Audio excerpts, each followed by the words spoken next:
Hello, everybody, and welcome on into Casters and Cantrips Out of Combat, the podcast that we hold right after the episode to talk about all the stuff and things that went on. We just finished up with episode 74, and I'm here joined with Maximus Rake, our fearless, glorious leader and DM of Casters and Cantrips. And if you don't know who I am, I'm Moobs like Jagger from the GGN crew who plays Ron. And we got some answers today. Yeah. Kind of like a good amount. I would say so. I think that I wasn't sure exactly what Valken expected to get, but there's definitely some mystery around this whole Gin Zunde information that he received that Zunde does not want him looking into, and he doesn't know why, but maybe he'll find out. But I think that it was important for me to kind of highlight that this is the only thing that really Valken has gotten about his sensei in like decades since the school burned down, essentially. So yeah, I wish Vias was here right now to talk about some stuff, because I would love to ask him some questions. Why he's been so, I don't, maybe this is something like between you and him, and I don't want to like, if that is the case, then I'll just like drop it. But like, why is he so hesitant with speaking with his sword to find out the missing pieces? So I'm not sure why he hasn't, as a player or as a character, to want to divulge into that kind of like information and role playing. I don't know. I think this would just be me speculating as like someone from, not really the outside in, but thinking and why he's doing what he's doing is. He's spoken with his sword at some points, but I don't know exactly how fruitful the information has been, because he's gotten the information of what kind of entity is in his sword, right? So he knows that there's like some sort of like demon in there. And just I'm thinking from like the standpoint of, what if I had a magical sword that I knew had a demon in it? How much would I trust the information that's coming from it? It's either, it could easily be a lie or half truth, or it could, only tell the truth when it benefits them. So it's definitely unreliable, but unreliable can be better than nothing. So that's true. Yeah, because I want to know if it's because it's a cursed weapon. If Gen had the sword, because Val can't let go of the sword, right? So what did his master and Zunde do to break the curse and then just toss it in the water? Yeah, I mean, because that's something that Zarlog, a little tidbit information that came out from there, is that he saw Gin get rid of this thing. So something between the two of them happened to allow Gin to get rid of this sword, because we know, especially from the book in the library of all the previous owners, that he was an owner of this sword.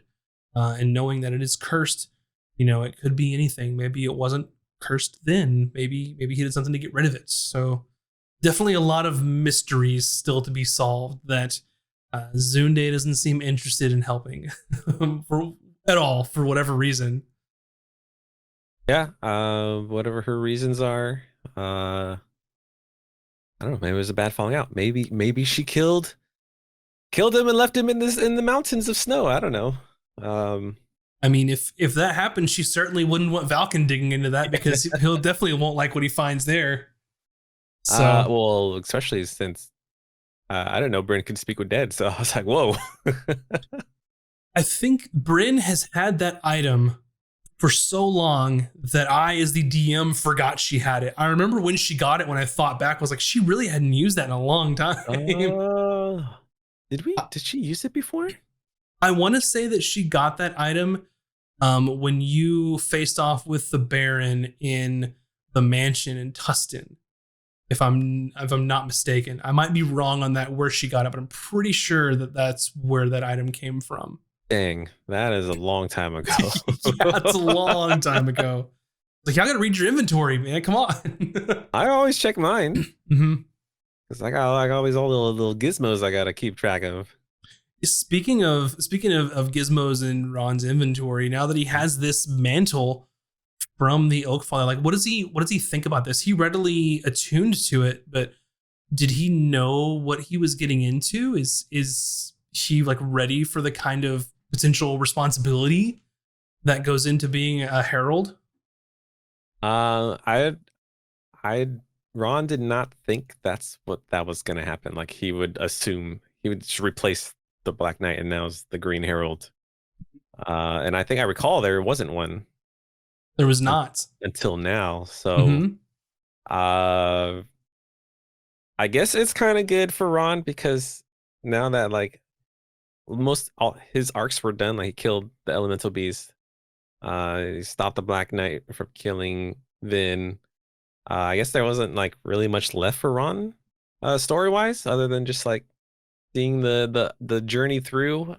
So maybe this will like maybe rekindle the flames of Ron's dutyhood. But like, yeah, I'm not. He doesn't know what that means, or what does it mean to be a herald? Is he have an obligation now that he has to like leave the party to do because he's basically a vassal of a god, or or whatever? Because I was waiting for like another vision or something today. But I don't know if you're ready for that or if I'm ready for that. I, the visions come when the Oak Father's ready to give them. So there's no timetable there. And um, as far as I mean, from what Ron knows, like there's still imbalance. The mission definitely hasn't changed because there's definitely still things that aren't right that are happening in the world that may or may not become more apparent. You know, some things. So Well, that opens up a whole other bag, because when Ron was kidnapped from Twig and the others, all the pixies, and then we were on that side where the goddess of air and darkness was like stuff was not right, and then there was like something going on with Titania. So like, and now that Vin is a daughter of the mhm. goddess, like what does that mean? Um, or what does that mean for like the Feywild and how I don't because she's from what you it sound like they were pulling out for the material plane. Mhm. So who knows? I don't even know what's gonna happen anymore. Yeah, and I think that a lot of what was wrong with the Feywild tied back to the Queen of Air and Darkness being trapped in this the what's called the Black Diamond or the Night Diamond. And sort of that was the thing that was wrong with that realm, making all the bad things happen. And with her sort of being freed and made whole again, a lot of that bad stuff that was happening there is going to sort of clear up, I guess you could say, without in the best terms I can come up with now. Um, if you had taken a hard left turn and decided we're going to go to the Feywild, be damned, you might have seen some of those things actually happening before you, these various incursions and stuff. But since it was taken care of on this side, that's going to kind of ripple over there. And with Mm. um, the Queen of Air and Darkness basically saying, okay, because if you remember from Ron's super high religion role, that Night Diamond came from some dwarves originally that gave it and offered it to her. Mm. And the story goes it was offered to Titania, but Titania wasn't home. And the Queen of Air and Darkness took it and it corrupted. So that's kind of her decision is like, we're done for a bit. We're gonna let the moral realm be theirs. We've had our fun. We need to start taking care of our own plane for now. So Does that mean when Vin comes back, she's gonna absorb her? no, no, no, no. I think that what was sort of the intention there is that with this Black Diamond has 10 facets, right? And essentially the queen like manifested almost like I hate to use the word of like immaculate conception, but that kind of like is in play here where she took the best of herself to sort of as a last ditch hope to maybe be this last facet to kind of help get her out as more of what that was. So part of the queen not going to be like absorbed or anything like that. We're gonna have to kill a goddess, and I don't want to get Vin to get absorbed. I mean, Vidnot might be coming back either. Like when she's done here, like she's got a ticket home and that's it. That's true. That's true. She kind of does whatever she wants and never looks back. So with Ron being a herald now, if he, you know, all the rest of the heralds are Fey knights. Yeah. Do you think Ron would have a tough decision tackling of whether he would have to stay or go? Uh, yeah. It would depend on how things get resolved. Mm-hmm. Because like ultimately Ron was just gonna like, oh, he's got all his money now. He could just rebuild his village and Mm-hmm. live a peaceful life by himself. And I don't know. So, uh, if he had to make a choice, it would have to be in the moment type of deal. Like what you can't. What if you can't deny a god, right? Like he's like, you, unless I'll give you a choice, you can come with me or relinquish all of my powers and continue living in the material world. I don't know. Yeah, we'll He see. probably stay. I don't know. Yeah, I think Ron seems like pretty devout. Um, I guess my question is now with kind of Ron's sort of staunch, sort of, I guess, trying to think of the right word here. His values and beliefs towards the Oak Father. What did he think about the Black Herald and like what they were doing? Did that change Ron's relationship with the Oak Father, knowing that this sort of thing was happening?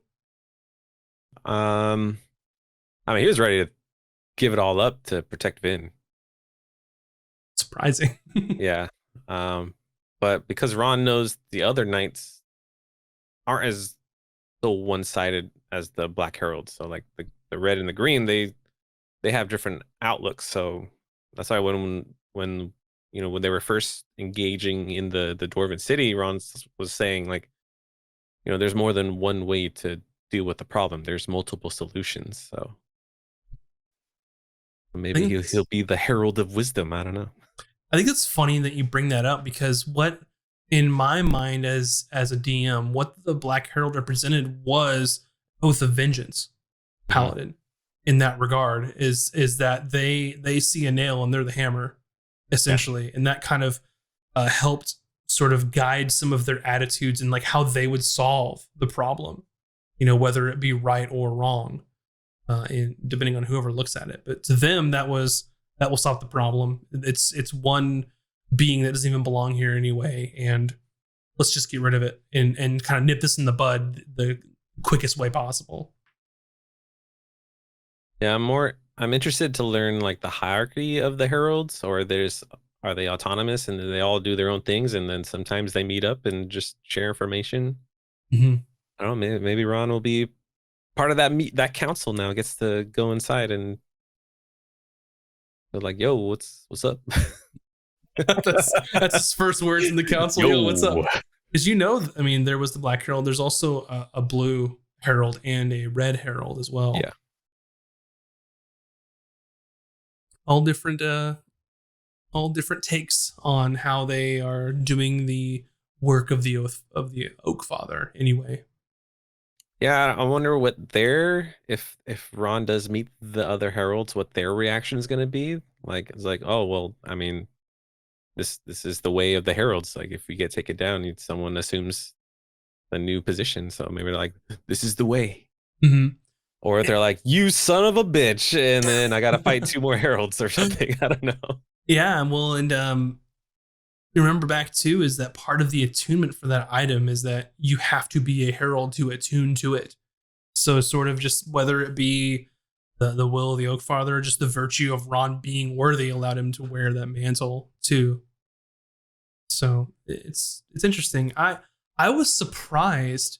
I don't know. I don't want to say surprised. I thought what could happen, but it didn't happen. Is Ron never? He didn't really try and reach out during his sort of combat with the Black Knight or and with the last facet. Did it ever cross Ron's mind that he would try and call on the other heralds to call on the Oak Father for help, or did it never get dire enough for him to do that? it got dire. Like Oh, it got dire. I didn't know what the tipping point would be. Ron was at 6 hit points, and it was rough. I think I was I was really upset with myself for using the planner ally bead. Mm. Uh, because if I thought about it better, I would have saved it for that moment to use planar ally and call upon one of the heralds to come in. Hmm. But if it felt to Ron, it felt like the Black Knight was not gonna change his mind at all. So Hmm. Ron was just gonna have to take him out. That was it. So at that point, Ron was like, "This is the only way this is gonna work." Because if he won't even let Ron walk up to him to engage in conversation, then yeah, there's no reasoning with the Black Herald. Yeah, and that was, and I know that felt sort of abrupt in the moment when I was like roll initiative. I was like, wait, I was to do stuff, but that was sort of his tipping point. Is, he'll entertain a conversation. He'll let them sort of grovel and plead. He'll make deals saying you all can leave, but Vin can stay. But knowing who you were and what you represented, as soon as you even moved, he was like, all right, we're going. I'm not going to let this to him lesser paladin trying to interfere with what he thought is what the Oak Father's will is. So that's kind of what turned that immediate like switch of like, all right, we're in combat now. Even though it seemed rather benign from a lot of the other players' eyes of like, all he was going to do is walk. He's like, for him, that's enough. He's he's ready Yeah. to go. He didn't make a deal with this other Vin Poster to come talk. Like, Yeah. he's to the point of desperation where he'll work with someone like that to get what they want, and that deal being tenuous at best anyway, where his part of the bargain was I'll kill you last after I kill this one. So That's why I was surprised that the facet stayed and like try to fight with the Black Herald instead of just like, oh, things are looking bad, peace out. you have to think of what this facet would want. In the facet knows that the Black Herald's going after Vin first. Mhm. And what happens when Vin Oh, or another facet kills another one. The power is absorbed into them, and we've saw that multiple times through yeah, the yeah, yeah, yeah. campaign. If the facet had left, there's no guarantee what happens to Vin, what happens to that power. And knowing that they were the last two, the facet wanted that last power. And who knows what would happen at that point if they were the last one. It's just crazy shit. I don't know. Mm-hmm. Not good. If Vin had died, not good. Yeah, well, if that facet had the power to freaking bring rain destruction of earthquakes, and then yeah, who knows? They were, and the reason why, because it's a much higher level spell, they were more powerful than Vin because they killed more Vinposters. Oh, okay. I was trying to count how many we've already killed, but yeah, that one probably Mm-hmm. killed a lot more. Mm-hmm. That's why they had those abilities. So Nope. all making sense, I guess. In retrospect, there's a method to the madness. Yeah, I look forward to what's next. There's still a lot of crazy to go through. Yeah, I guess I'll ask you this: What do you think? What do you think is going on with Gin, Falcon Sensei? And what do you think you're going to find out in the wilderness? Uh, I I feel like I'm gonna find more questions, and not as many answers because I think I don't know whatever happens. I think we got to return to the source because Zunde knows all. I think that's what we're gonna have to eventually do. Yeah, and she's been less than helpful from the get go. She does not want Falcon going to look for Sensei. So And I don't know if we'll engage more with the silent hand either, so because they also have answers that they are not cooperative. mhm. Yeah, they, as far as you all know, they want their sword back.